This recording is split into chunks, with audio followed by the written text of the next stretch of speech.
Subscribe now and press the bell icon. Never miss an update. Hello जी, कैसे हैं आप सब? उम्मीद करते हैं ठीक होंगे।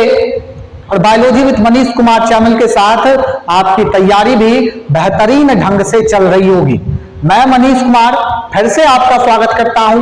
हम लोग प्रिंसिपल जेनेटिक्स के पहले chapter principle of inheritance and variation का बात कर रहे हैं। यहां हम लोग एक पहले लेक्चर पे बात कर लिए जिसमें हम लोग लास्ट क्लास में घरेलू मटर के चुनने के फायदे के बारे में बात कर चुके हैं। आज हम लोग का नया टॉपिक जो नया आरंभ होगा वो होने वाला है मेंडल्स एक्सपेरिमेंट टेक्निक या मेंडल्स एक्सपेरिमेंटल टेक्निक। मेंडल अपने एक्सपेरिमेंट को कितने चरण में पूर्ण किया, मेंडल के इतने कार्यों के बाद भी मेंडल को ख्याति क्यों नहीं मिली और मेंडल के सक्सेस होने का कारण क्या रहा, इन सब बातों का चर्चा हम लोग करेंगे। इसके अलावा और भी बातों पर और भी टॉपिक्स पर बात किए जाएंगे। आप बने रहेंगे शुरू से अंत तक ताकि ये बेहतरीन जानकारी आप तक पहुंच सके। आप अगर चैनल पर नए हैं तो चैनल को लाइक शेयर और सब्सक्राइब करना बिल्कुल नहीं भूलिए। वीडियो के डिस्क्रिप्शन बॉक्स में आपको नोट्स मिलेंगे, वहां से आपको लिख लेना, वहां से आपको डाउनलोड कर लेना है। आपको एक भी पॉइंट यहां से लिखने की आवश्यकता नहीं है। चलिए दोस्तों शुरू करेंगे आज का हम लोग ये बेहतरीन सा लेक्चर नंबर 2 है हमारा। ये आज का हमारा दूसरा लेक्चर शुरू होने जा रहा है और हम लोग देखेंगे मेंडल्स एक्सपेरिमेंट टेक्निक, यानी कि मेंडल के प्रायोगिकी तकनीक। क्या हमारा टॉपिक आगे? मेंडल के प्रायोगिकी तकनीक, मेंडल के प्रायोगिकी तकनीक। ठीक है, Mendel's experiment technique. Mendel's experiment technique.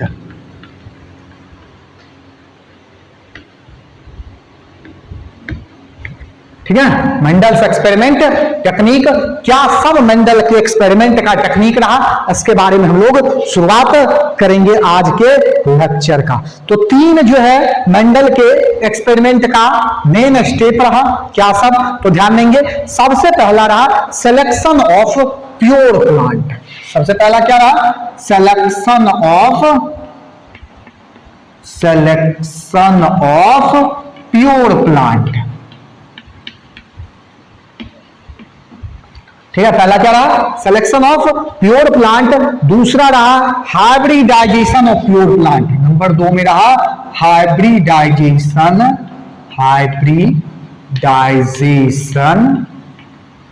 Of pure plant. सबको बारी बारी से देखेंगे, कोई टेंशन नहीं लेना है। यहां सबका हम लोग हिंदी भी देखेंगे लेकिन आपको इंग्लिश भी देखते चलना है साथ के साथ, क्योंकि कभी कभी आपसे इंग्लिश में भी क्वेश्चंस आ सकते हैं। और इसके बाद plant pure plant for F1 generation,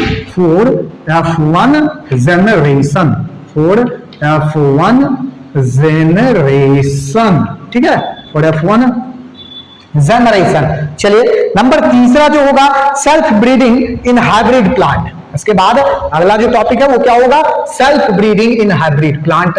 self breeding in hybrid plant.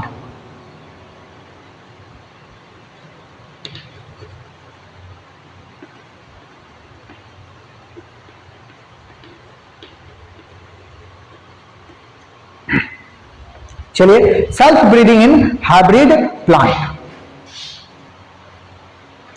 चलिए तो यही 3 बात मेंडल के एक्सपेरिमेंट में किया गया। 3 टेक्निक का यूज किया गया। 3 स्टेप हैं जो मेंडल के एक्सपेरिमेंट में उपयोग में लाए जाते हैं। सबका बारी बारी से पहले हम लोग देख लेते हैं क्या हिंदी है। यहां पर सिलेक्शन ऑफ प्योर प्लांट का होता है शुद्ध वंशक्रम प्रजनन वाले पौधे का चयन। शुद्ध वंशक्रम वाले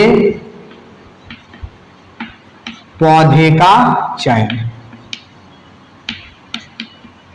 पहला क्या है? शुद्ध वंशक्रम वाले पौधे का चयन। चलिए नंबर दूसरा, यानी कि self breeding in hybrid plant, तुलनात्मक लक्षण वाले पौधों का संकरण। तुलनात्मक लक्षण वाले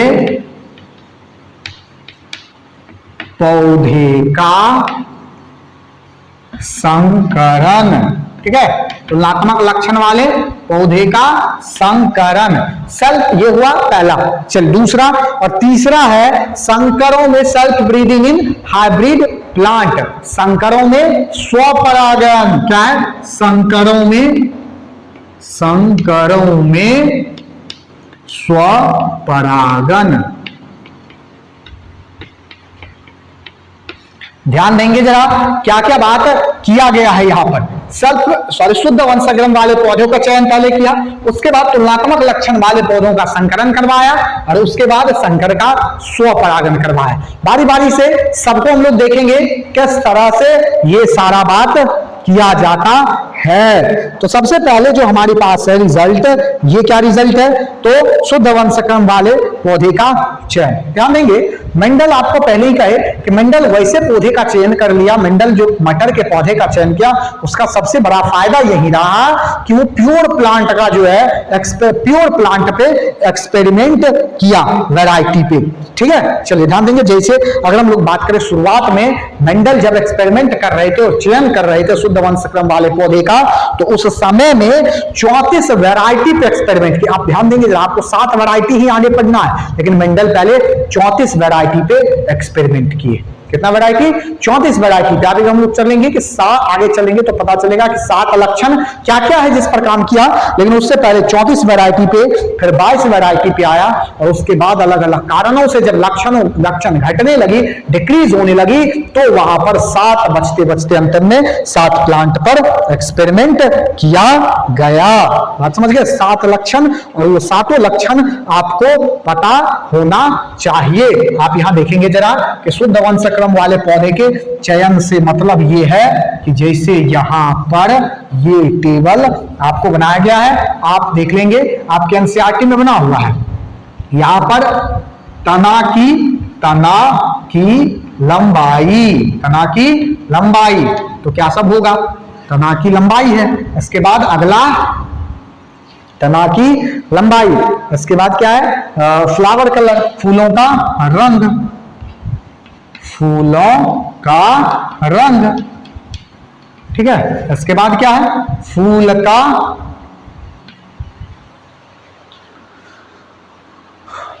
की स्थिति। 7 लक्षण पर मेंडल अंतिम में एक्सपेरिमेंट किए। फूल की स्थिति, इसके बाद जो है पोड शेप, यानी कि फली का आकार, ठीक है। इसके बाद क्या होता है? फली का रंग, ठीक है, फली का रंग। इसके बाद बीज का आकार और बीज का रंग, बीज का आकार। और इसके बाद मेंडल के द्वारा जो अगला जो कैरेक्टर लिया गया वो क्या था? बीज का रंग। क्या देंगे? बीज का रंग। यही 7 लक्षण जो है यहां पर आपको देख लेना है। मेंडल जो है इसमें कुछ लक्षणों को डोमिनेंट कहा, कुछ को रिसेसिव कहा। यहां पर जैसे तना की लंबाई के लिए जिम्मेवार जो था, इसमें ध्यान देंगे जरा क्या सब? तो लंबा और बौना, लंबा और ये रहा बौना, 2 लक्षण, ठीक है। फूल का रंग जो है ये रहा वायलेट, बैंगनी और सफेद, ठीक है। इसके बाद इसी तरह से फूल की स्थिति अक्षीय और अंतीय, इस तरह से अलग अलग लक्षण आपके एनसीईआरटी में दिया गया है। आप इसको देखेंगे तो यहाँ डोमिनेंट और रिसेसिव वाला कैरेक्टर आपको देखने के लिए मिल जाएगा। चलिए दूसरा, hybridisation of pure plant for F1 generation. अब ध्यान देंगे, तुलनात्मक लक्षण को क्या किया मेंडल, तो तुलनात्मक लक्षणों को मेंडल करवाया क्रॉस। ठीक है, क्या करवाया, तुलनात्मक लक्षणों को क्रॉस करवाया। शुद्ध लक्षणों को यानी कि तुलनात्मक लक्षण वाले पौधे का जब मेंडल संकलन कराया तो यहां रिजल्ट क्या देखने के लिए मिलेगा, जब दो लक्षण लिया तुलनात्मक, एक जो है हाइट वाला या ऊंचाई वाला और दूसरा ले लिया क्या वाला, तो स्मॉल वाला, जो लंबा और बौना, या आपको दिख रहा लंबा और बौना, इसको करवा दिया मेंडल क्रॉस। तो इसको क्या कह दिया, hybridisation of pure plant for F1 generation. आगे हम लोग मोनो हाइब्रिड क्रॉस में इसके बारे में और डिटेल करेंगे। तो यहां क्या हो गया, तो ये रहा F1, ये रहा गैमेट और ये आया मेंडल के लिए निकल करके F1 जनरेशन। ठीक है, इसी को मेंडल मोनो हाइब्रिड क्रॉस का। आगे देखेंगे मेंडल्स के एक्सपेरिमेंट के बारे में। चलिए इसके बाद क्या है, hybrid self breeding in hybrid plant. ये जो प्लांट आया ये हाइब्रिड है, एक कैपिटल टी और दूसरा स्मॉल टी। तब इसमें क्या करवा दिया, स्वपरागन, capital T small T, capital T small T, gamete को अलग करेंगे। ये सारा चीज आपको 10th में बताया गया है।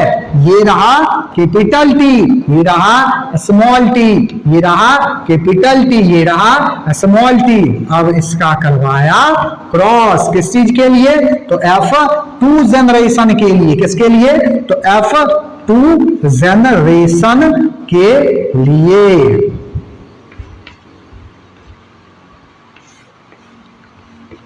ठीक है, ये F2 जनरेशन के लिए रिजल्ट मेंडल को निकल करके आया। Capital T, small T, small T. इस तरह से ये मेंडल का जो है self breeding in hybrid plant, hybrid plant में सेल्फ ब्रीडिंग करवा दिया। यही मेंडल का जो है एक्सपेरिमेंट का मेन टेक्निक रहा। बात समझ गए। चलिए आगे हम लोग देखेंगे, ये हो गया मेंडल के एक्सपेरिमेंट का टेक्निक। मेंडल के एक्सपेरिमेंट पे भी हम लोग नहीं आए हैं, आपको याद रखनी है। आगे आने वाले लेक्चर में यानी कि इसी में आगे या फिर उसके बाद हम लोग डिस्कस करेंगे। लेकिन अभी जो फिलहाल में हमारा टॉपिक होगा, reason for non recognisation of Mendel work, reason of non recognisation of Mendel work, यानी कि मेंडल के प्रयोगों पर लोगों का ध्यान आकर्षित क्यों नहीं हुआ। मेंडल के प्रयोगों पर लोगों का ध्यान आकर्षित क्यों नहीं हुआ, ध्यान आकर्षित क्यों नहीं हुआ।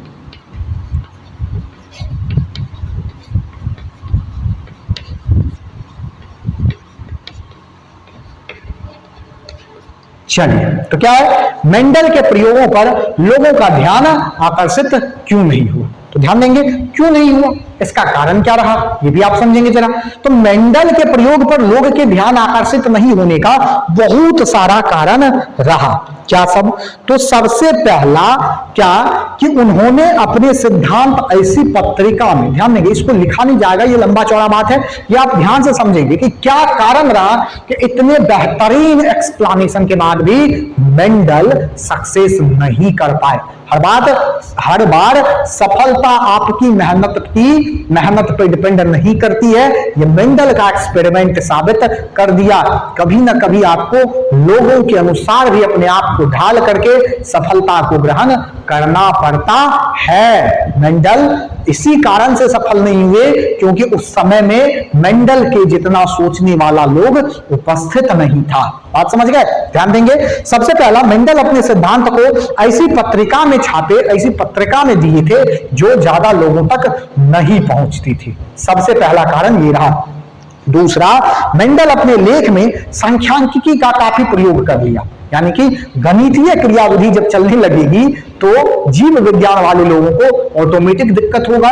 ये आपके साथ भी है, मेरे साथ भी है, और उस समय में उपस्थित जीव विज्ञान से संबंधित लोगों के साथ भी थी। तो सांख्यिकी का प्रयोग अधिक होने के कारण मेंडल के कार्यों को में वैज्ञानिकों की, जो जीव विज्ञान के वैज्ञानिक थे, उनकी रुचि नहीं रही। ठीक, चलिए अगला हम लोग आगे तीसरा देखेंगे क्या कि मेंडल जिस समय में अपना एक्सपेरिमेंट कर रहे थे उस समय में डार्विन का थियरी आया था ऑरिजिन ऑफ स्पीसीज, जो पूरे विश्व में तहलका मचाया हुआ था, जो पूरे विश्व में तहलका मचाया हुआ था। इस बीच में इस समय में जो भी थियरी आया सारे थियरी नष्ट किए गए, नष्ट नहीं कर दिए गए, मतलब दब गए, उनके हल्ला के सामने ये सारा बात बंद हो चुका था। चलिए इसके बाद अगला, संभवतः मेंडल अपने विचार को उसके आगे लोगों के आगे यानी कि वैज्ञानिकों के आगे बता नहीं पा रहे थे, या अगर बता पा रहे थे तो उस समय के वैज्ञानिकों के समझ से बाहर की बात थी। मेंडल के नेचर में एग्रेसिवनेस नहीं थी, यानी कि मेंडल अपने बातों को ज्यादा जोर देकर के नहीं बता पा रहे थे, इसलिए भी मेंडल सक्सेस नहीं कर पाए। तो ये सारा कारण ना मेंडल के प्रयोगों पर लोगों का ध्यान आकर्षित क्यों नहीं हुआ या क्यों नहीं हो पाया। ठीक है, चलिए आगे हमारा टॉपिक है, आगे मेंडल के सफलता के कारण, मेंडल का सफलता का कारण क्या सब रहा। हम लोग यहां टॉपिक बनाएंगे मेंडल के, इसको भी लिखा नहीं जाएगा, मेंडल के सफलता के कारण, मेंडल के सफलता के कारण, यानी कि मेंडल के सफलता का कारण क्या सब रहा। तो मेंडल के सफलता का सबसे पहला कारण ये समझेंगे, ये रहा कि मेंडल अपने समय में केवल एक ही लक्षण पर अध्ययन किया, एक समय में एक ही लक्षण पर अध्ययन किया। जब F1 पीढ़ी आ गया, मतलब रिजल्ट आ चुका है, उसके बाद F2 पीढ़ी पर कार्य किए। इसके बाद मेंडल अपने प्रयोग, तीसरा, पहला बात एक समय में एक लक्षण पर काम किए, दूसरा कि जब पहले का रिजल्ट आ गया F1 जनरेशन का, या देख चुके हैं F1 जनरेशन का जब रिजल्ट आ गया तब F2 जनरेशन पर कार्य किए। तीसरा बात कि मेंडल का जो भी रिजल्ट आता उस सब को लिख करके रखा जाता मेंडल के द्वारा कि इसका F1 जनरेशन में ये रिजल्ट, इसका क्रॉस कराया तो ये रिजल्ट, वहां से क्रॉस आया तो ये रिजल्ट, F2 जनरेशन का ये रिजल्ट। तो रिजल्ट अलग अलग जगह पर क्या हुआ, वैरी नहीं करता, बदलता नहीं, या दिमाग से नहीं निकलता था, तो सारा रिजल्ट लिखा हुआ मिल जाता। मेंडल उन्होंने अपने प्रयोग में केवल ऐसे पौधे का चुनाव किया जो आनुवांशिक रूप से शुद्ध थे। मेंडल कभी लक्षण को मिलाने वाले कैरेक्टर को नहीं चुना, हमेशा ऐसा पौधा चुना जिसका लक्षण शुद्ध था, जैसे फल तना का लंबाई लंबा है या बौना है, बीच वाला कुछ नहीं, बैंगनी है सफेद है तो बीच में कुछ नहीं, अच्छी है अंती है, ऊपर है सबसे ऊपर सबसे नीचे तो बीच वाला नहीं होता है, इस तरह का पौधा का चयन किया। इसलिए भी मेंडल सक्सेस के आगे हम लोग लिंकेज वगैरह देखेंगे तो आपको बताया जाएगा कि उस समय में मेंडल का ध्यान कभी भी लिंकेज वगैरह पे नहीं गया। अगर उस समय में चला गया होता तो आज हम लोग मेंडल के एक्सपेरिमेंट को नहीं पढ़ रहे होते, या मेंडल को फादर ऑफ जेनेटिक्स नहीं कहा जाता। बात समझ गए। चलिए आगे हम लोग यहां से आगे बढ़ेंगे। मेंडल के सफल होने के कारण में चौथे नंबर पे बात करेंगे। सबसे पहला कारण क्या हुआ कि मेंडल अपने प्रयोग को जमा करके रखते। दूसरा बात क्या होता, दूसरा कि उसको लिख करके रखते। तीसरा F1 रिजल्ट आया तभी F2 रिजल्ट पे काम करते। तो ये सारा फायदा रहा मेंडल का। इसके बाद देखिए उन्होंने शुद्ध लक्षण वाले पौधों को अलग उगाया, जिसमें इसमें किसी प्रकार के शुद्ध लक्षण जिस पौधे का था उसको अलग उगाया, और जो अलग यानी कि विपरीत लक्षण यानी कि मिक्सअप लक्षण वाला था उसको अलग उगाया, ताकि वहां पर परागण का प्रक्रिया नहीं हो सके। इसके बाद स्वपरागण की संभावना को खत्म करने के लिए अलग अलग कार्य किए, जैसे emasculation and hybridisation, emasculation and bagging, यानी कि आपको पुष्पी पादप में लैंगिक जनन में इमैस्कुलेशन और बैगिंग के बारे में बेहतरीन ढंग से बता दिया गया है दोस्त चैनल्स के प्लेलिस्ट को जब आप खोलेंगे तो वहां पर आपको ये सारा डिस्कशन मिलेगा। तो वहां से आप देख लेंगे जेनेटिक पुष्पी पादप में लैंगिक जनन से इमैस्कुलेशन और बैगिंग क्या है। ठीक है, तो ये मेंडल के सफल होने का कारण रहा, मेंडल के सफलता का कारण यही रहा। चलिए अब आप देखिए जरा इसके बाद जब मेंडल का सफल हो गया, सफल होने का कारण आपको पता चल गया। मेंडल के एक्सपेरिमेंट को, मेंडल का प्रयोग पर जब ध्यान नहीं गया लोगों का, तो मेंडल कुछ समय के बाद मेंडल की डेथ हो गई। और मेंडल के डेथ के 16 साल के बाद, ध्यान देंगे क्या कहा गया, मेंडल के मरने के 16 साल के बाद मेंडल के कार्यों को फिर से रीडिस्कवर किया गया, फिर से रीडिस्कवर किया गया। आप ध्यान देंगे क्वेश्चंस बदलेंगे, आंसर बदल जाएगा। क्या? तो सबसे पहले मेंडल के मरने के कितने दिन बाद मेंडल के कार्यों को पुनः खोजा गया? तो 16 साल बाद। ध्यान देंगे दूसरा क्वेश्चन इसी से देखिए कि मेंडल के एक्सपेरिमेंट के होने के बाद कितने दिनों के बाद मेंडल के कार्यों का पुनः रीडिस्कवर किया गया? तो 30 साल के बाद। मेंडल जब मरे तो मेंडल के मरने के 16 साल के बाद उनके कार्यों को फिर से बताया गया। और जब मेंडल कार्य कर चुके थे, लोगों को पता नहीं चल रहा था, लोग नेग्लेक्ट कर चुके थे, लेकिन मेंडल ये कह चुके थे कि अभी लोगों को ये बात समझ में नहीं आ रही है, जब समझ में आएगा तो ये जेनेटिक्स का आधार बनेगा। इन सब बात के 30 साल के बाद मेंडल के कार्यों को फिर से रीडिस्कवर किया गया। तो किसके द्वारा किया गया? तो सबसे पहला जो वैज्ञानिक थे वो थे ह्यूगो डी व्रीज, हॉलैंड के ह्यूगो डी व्रीज, दूसरा थे जर्मनी के कार्ल कॉरन्स और तीसरा थे ऑस्ट्रिया का एरिक वॉन टेस्मार्क। ये 3 वैज्ञानिक आपको नाम याद रखना चाहिए, नाम याद रहनी चाहिए। कार्ल कॉरन्स आपको अलग अलग जगह पर आपके साथ हाय हेलो होते रहेगा उसका, आप कार्ल कॉरन्स के नाम को आपको भूलना नहीं है, एरिक वॉन टेस्मार्क और इसके साथ ह्यूगो डी व्रीज को भी नहीं भूलना है। ये सारे साइंटिस्ट मेंडल के कार्यों को रीडिस्कवर किए हैं। तो ये हमारा आज का कहानी है। आगे आने वाले लेक्चर में हम लोग मेंडल्स के अलग अलग एक्सपेरिमेंट पर बात करेंगे।